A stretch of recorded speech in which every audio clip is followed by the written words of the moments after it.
আমরা 2013 সালে ফ্যাসিবাদী আওয়ামী লীগের বুলেটের আঘাতে রক্তাক্ত হয়েছি। 2021 সালে আমাদেরকে হত্যা করেছে, বছরের পর বছর বিনা বিচারে আমাদেরকে কারারুদ্ধ করে রেখেছে। সেই সন্ত্রাসী সংগঠন আওয়ামী লীগকে আবার বাংলাদেশের রাজনীতিতে যদি পুনর্বাসন করবার কোন দুঃস্বপ্ন কেউ দেখেন, তাহলে আমরা পরিষ্কার ভাষায় বলে দেই, তার সঙ্গে আমরা আওয়ামী লীগের চেয়ে ভিন্ন কোনো আচরণ করব না। প্রফেসর ডক্টর ইউনূস সাহেব এবং অন্তর্বর্তীকালীন সরকারকে আমরা একটা বার্তা দিয়ে দিতে চাই।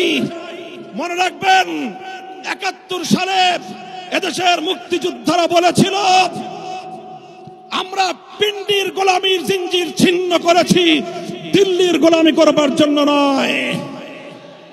আজ 2024-এর জুলাইয়ের স্বাধীনতা সংগ্রামের পর আমি বলতে চাই, আমরা দিল্লির দাসত্বের শৃঙ্খল থেকে মুক্ত হয়েছি, নিউ ইয়র্কের গোলামি করবার জন্য নয়।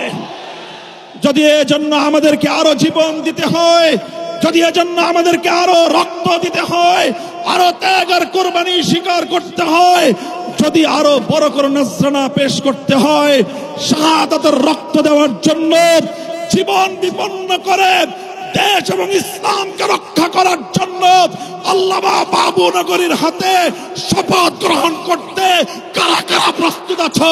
হাত তুলে শপথ করো।